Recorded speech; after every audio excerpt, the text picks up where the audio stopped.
Good morning everyone. কেমন আছো তোমরা সবাই? আশা করি তোমরা অনেক ভালো আছো, আর আমিও ভালো আছি। তা আজকে হচ্ছে সানডে এখন বাজে হচ্ছে তোমার এই 11টা বাজতে যায়। তা সকাল থেকে তোমাদের সঙ্গে কথা বলতে পারিনি, কারণ বিশেষ কিছু করিনি। আজকে ড্রয়িং এক্সাম আছে, আমাদের যে বোর্ড আছে সেই বোর্ডের ড্রয়িং এক্সাম আছে। তা আমার ছেলেও ওখানে চলে গেছে। এই কটা গেল, 8টা 15 নাগাদ চলে গেছে। 9টা থেকে এক্সাম, ও তাড়াতাড়িই চলে গেছে, ওর তস হয় না, সব জিনিস টিনিস গুছিয়ে নিয়ে চলে গেছে। তা ও কিছু খায়নি, একটুখানি কেক ছিল, সেটা কেক খেয়ে চলে গেছে।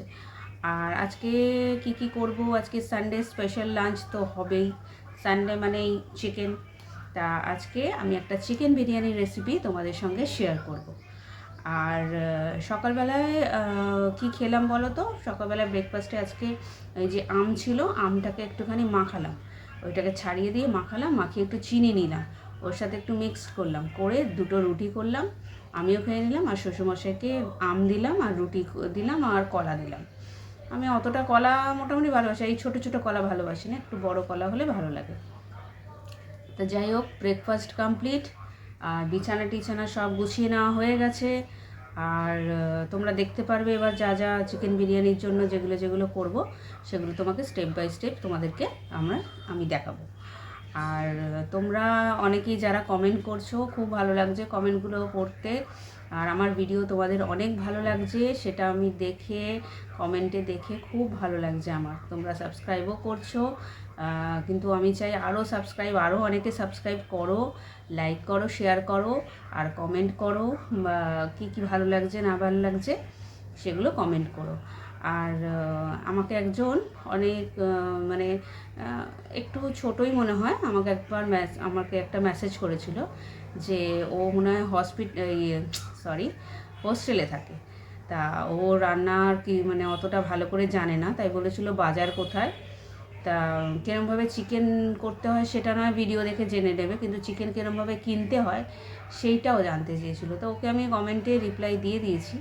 তা ভালো লাগলো, যেরকম কেউ আননোন কেউ পার্সন আমাকে মেসেজ করছে, জানতে চাইছে কিছু, তার জন্য আমি খুবই খুশি। তো যাই হোক, তোমরা এরকমভাবে কমেন্ট করতে থাকো, আর আমার ভিডিওটা লাইক করো আর সাবস্ক্রাইব করো। তা যাই হোক, চলো তাহলে আর বেশি কথা বলবো না, সোজা চলে যাই লাঞ্চের প্রিপারেশনে। চলো, টাটা। আজকে সকাল সকাল জেপ্টো থেকে কিছু জিনিস অর্ডার করেছিলাম, মানে কিছু কিছু জিনিস ছিল না, সবজিও এনেছি, আর এই যে পনির, দই, তারপরে এই যে আদা রসুন, ক্যাপসিকাম, একটা স্পিনাচ, তারপর কোরিয়েন্ডার লিভস, এটা কি ওই গাজর, বিনস সব আছে, আর এটা হচ্ছে হোল গরম মশলা।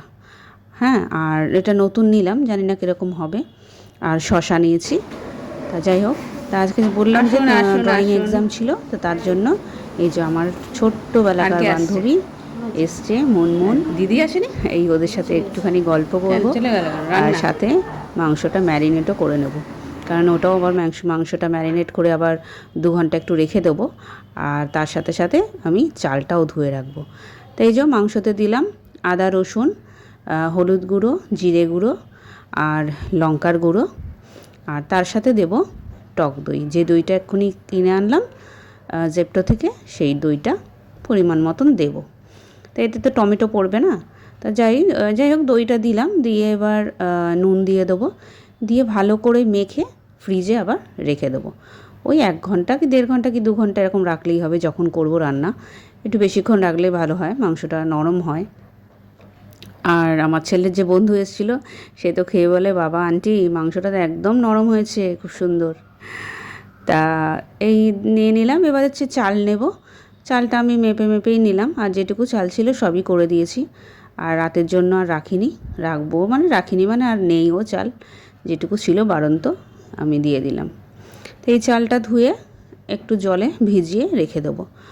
আর তার মাঝখানে ওই বান্ধবী আর তার যা এসেছিলো, তাদের সাথে একটু গল্প করছিলাম, করতে করতে হয়ে গেছিলো 1 ঘন্টা মতন। তারপরে এই ভাতটা বসালাম, ভাতের মধ্যে একবারে আমি নুন দিয়ে দিলাম, নুন আর একটু সাদা তেল দিয়ে দেবে, আর ওই যে হোল গরম মশলাটা কিনেছিলাম সেগুলো একটুখানি দিয়ে দেবো, তাহলে ভাতের মধ্যে পুরো সেন্টটা ছড়িয়ে যাবে। আর ভাতটা মানে হতে হতে এমন হবে যাতে হাতে জাস্ট মানে একটু নরম হয়ে চেপা যাবে সেরকম, এরকম হলেই ব্যাস। এই যে দেখতে পাচ্ছ, হ্যাঁ চেপা যাবে, তারপরেই নামিয়ে নেব। ভাতটা ছেঁকে নেওয়ার পর তারপর তো এবার চিকেনটা বসাবো। এই যে আমার ভাত হয়ে গেছে, কি সুন্দর না। আর এইটা হচ্ছে দেখো আম, কয়েকটা পাকা আর কয়েকটা একটু কাঁচা আছে, তাই জন্য চালের ড্রামে রেখেছি। এটা হচ্ছে আমার ছোটদা নিয়ে এসছে, নিচে ড্রয়িং ক্লাস আছে, ওর স্টুডেন্টরা এসছে তাই নিয়ে এসছে। তো কয়েকটা চালের মধ্যে রাখলাম, ও চালের মধ্যে থাকলেই পেকে যাবে। তো এবার মাংসটা বসাবো। দেখো মাংসটা বসানোর জন্য সাদা তেল নিলাম কড়াইতে, আর একটু ঘি নিলাম, আর পেঁয়াজটা পুরো বেরেস্তার মতন ভাজবো। আর আলুটাকে আমি কি করি বলো তো, এই জল দিলাম আর ফুড কালার দিলাম, আমার কাছে ইয়েলো ফুড কালার ছিল, ইয়েলো ফুড কালার আর নুন দিয়ে জাস্ট দুটো সিটি দেবো, ব্যাস রেখে দেবো। আর এই যে দেখো পেঁয়াজটা অনেকটা ভাজা হয়ে গেছে, আমি একদম কালচে করে ভাজি না, এই একটু তুলে রাখলাম। এটা হচ্ছে যখন সাজাবো বিরিয়ানিটা তখন দেব। আর এর মধ্যে মাংসটা দিয়ে এবার মাংসটা কষতে থাকবো। দেখো তাহলে তোমরা।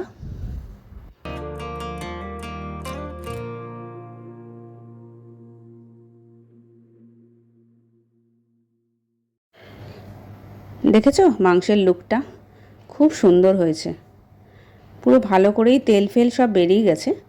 এবার এর মধ্যে ওই আলুগুলোকে দিয়ে দেবো, যাতে আলুগুলোর মধ্যে একটু মশলা ঢোকে। আলু দিয়ে কিন্তু বেশি কষাবো না, কারণ আলুগুলো পুরো সেদ্ধ, তো বেশি কষালে আবার ভেঙে চারিদিকে লেগে যাবে। এই দেখো আলুগুলো সব বের করে নিচ্ছি, এবার মাংসগুলোর মধ্যে দিয়ে দেবো, দিয়ে একটু নেড়ে জাস্ট গায়ে গায়ে লাগিয়ে একটুখানি জাস্ট হবে, ব্যাস বন্ধ করে দেবো। আর ওই যে বন্ধুটা এসছে, প্রিয়মের একটা বন্ধু এসছে, আঁকতে এসছে, তখন মাকে ফোন করে বললাম যে মানে ওটা আমার বন্ধুরই ছেলে, বললাম ও আজকে থাকবে দুপুরে এখানে, খাওয়া দাওয়া করবে। তো বলছিল না না, বললাম না থাক, ওরা একবারে বিকেলবেলা যখন খেলতে যাবে দুজনে একসাথে চলে যাবে। বললো আচ্ছা ঠিক আছে। তা বললাম খেয়ে এসছিস কিছু বাবু? তা বললো না। তাই বললাম ডিমের অমলেট খা, ওই ডবল ডিমের অমলেট করে দিলাম, ও খেলো। আর আমার ছেলে তো ফোন নিয়ে ব্যস্ত, যাই হোক ও কিছু খেলো না। আর এবার বিরিয়ানিটা সাজাবো। দেখো একটা হাঁড়ির মধ্যে ঘি একটু মেল্ট করা ছিল, চারিদিকে একটু বুলিয়ে দিলাম। আর পুরো মাংসটা দেবো না, কিছুটা মাংস, আর আলু কিন্তু নিচে দেবো না তলায়, কারণ তাহলে নাড়ানোর সময় কিন্তু আলু সব ঘেটে যাবে, আলুগুলো ওপরে দেবো। এখন কয়েকটা মাংস নিচে দিয়ে দিচ্ছি, আর কিছুটা কাইও দিয়ে দেবো। তারপরে এই কাইগুলো দেওয়ার পর তার ওপর আমি কিছুটা ভাত দিয়ে দেবো। ভাত দেওয়ার পর এবার যা যা যাবতীয় ওপরে যেগুলো ছড়ানোর সেগুলো আমি এক এক করে ছড়াবো। দেখো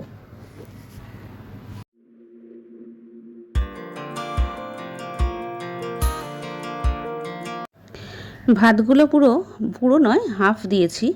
দেওয়ার পর এখানে দিয়ে দিলাম পেঁয়াজের বেরেস্তা, আর তার সাথে দিয়ে দিলাম ধনে পাতাগুলোকে একটু কুচি কুচি করে কেটেছি, আর তার সাথে দিয়ে দিলাম গোলাপ জল, আমি না ক্যারো জলটা ইউজ করি না, আর এটা হচ্ছে মিঠা আতর, আর তার সাথে একটু ঘি, আর এটা হচ্ছে দুধের মধ্যে আমি একটু ইয়েলো ফুড কালারটা গুলে নিয়েছিলাম, সেটাই একটু একটু দিলাম, পুরো দেবো না, কারণ লাস্টে আবার ওটাকে সাজাতে হবে। এরপর আবার যতটুকু মাংস বেঁচেছিল ওই মাংস আলু ওপরে ওপরে দিয়ে দিলাম। দেখো তার মধ্যে এবার সব ভাত কটা দিয়ে দেবো। এবার সব ভাত দিয়ে আবার পেঁয়াজ বেরেস্তা, ধনে পাতা, গোলাপ জল, মিঠা আতর, যেরকম যা যা দিয়েছিলাম, ঘি, ওই দুধে গোলা ফুড কালার, আর ওপরে দিয়ে দেবো বিরিয়ানির মশলা। ব্যাস এই সব কিছু দেওয়ার পর আঁচে যখন বসাবো গ্যাসে, তখন গ্যাসের ফ্লেমটা ওই 2-3 মিনিটের জন্য একটু জোরে করব, কারণ সবই তো গরম আছে, না হলে তলায় লেগে যাবে। 2-3 মিনিটের জন্য একটু জোরে করে দেবো, তারপর পুরো সিম করে দেবো, একদম আস্তে আস্তে করে দিয়ে ওই 10 কি 15 মিনিট, একদম অল্প আছে, 10 কি 15 মিনিট হবে দমে, ব্যাস তারপর নিভিয়ে দিলেই আমাদের চিকেন বিরিয়ানি রেডি। দেখো চিকেন বিরিয়ানিটা কত সুন্দর হয়েছে, কত সুন্দর টেম্পটিং লাগছে। এখন হচ্ছে ছেলেকে খেতে দেবো, আর ওর বন্ধুকে খেতে দেবো, ওরা দুজন খেয়ে নিক। আমার এখন অনেক দেরি, কারণ আমি কাপড় কাচবো, আমার ঘরটর মোছা সব কিছুই হয়ে গেছে, কাপড় কেচে স্নান করে বেরিয়ে তারপর খাবো। এই যে আমার সব কিছুই হয়ে গেছে, এবার খেতে বসেছি। খুব ভালো হয়েছিল বন্ধুরা বিরিয়ানিটা। তোমরা আমার মতো একটু করে দেখো, যদি ভালো না লাগে সেটাও বলো, আর যদি ভালো হয় সেটাও বলো। আর এই যে নিয়ে নিয়েছি শসা, পেঁয়াজ আর একটা কাঁচা লঙ্কা। ওফ, কাঁচা লঙ্কাটা যখন একবার করে বাইট দিচ্ছি দারুণ লাগছে, দারুণ। তা কেমন লাগলো ভিডিওটা তোমরা অবশ্যই কিন্তু জানিও। আর বিরিয়ানিটা তো খুবই ভালো হয়েছে। Everything like a hand holding mine. Now I'm left here with the pain from her I love you goodbye. And though it hurts to watch my whole world become the woman she would be. Hello বন্ধুরা, অনেকক্ষণ পর এলাম। তোমরা তো chicken বিরিয়ানির রেসিপিটা দেখলে আর খাওয়াটাও দেখলে। রেসিপিটা কেমন লাগলো তোমরা কিন্তু অবশ্যই কমেন্টে জানিও, যে আমার বানানোর পদ্ধতিটা তোমাদের ভালো লেগেছে কি না, আর স্টেপ বাই স্টেপ তোমরা বুঝতে পেরেছো কি না সেগুলো একটু কমেন্টে লিখো। আর এই দুপুরে পর দিয়ে একটুখানি শুয়েছিলাম। খাওয়া দাওয়া তো ভালোই হলো, সানডে লাঞ্চটা। আর ছেলের যে বন্ধু এসেছিলো, ওরা সারা দুপুরে এই ফোন টোন দেখলো। দেখে এবার একটু কোল্ড ড্রিঙ্কস ছিল, কোল্ড ড্রিঙ্কস দিলাম, কোল্ড ড্রিঙ্কস খেলো। খেয়ে একটু ওরা ফোন ঘাঁটতে ঘাঁটতে গল্প করতে করতে এই 4টে বাজে ওরা বেরিয়ে গেল। ওরা গেল হচ্ছে আমার বাপের বাড়ি, ওখানে মাঠ আছে, ওরা খেলতে যায় ওখানে। তা ওরা খেলে টেলে তারপর আবার আমার ছেলে 7টায় আসবে। আমার সন্ধেবেলা একটু কাজও আছে, কারণ বইগুলোকে মলাট দিতে হবে, যে নতুন বইগুলো পেয়েছে ওগুলো কভার লাগাবো। আর তারপরে আবার রাতে আজকে বিরিয়ানি শেষ, রাতে আবার কি রান্না করব দেখি। তারপরে এই করেই সব পুরো আজকে দিনটা এরকমভাবেই চলবে। তোমাদের ভিডিওটা কেমন লাগলো অবশ্যই জানিও, আর সাবস্ক্রাইব করো, লাইক শেয়ার কমেন্ট করো। তাহলে আজকের মতো এখানেই ভিডিও শেষ করছি। দেখা হবে নেক্সট ভিডিওতে কালকে। চলো টাটা, বাই বাই।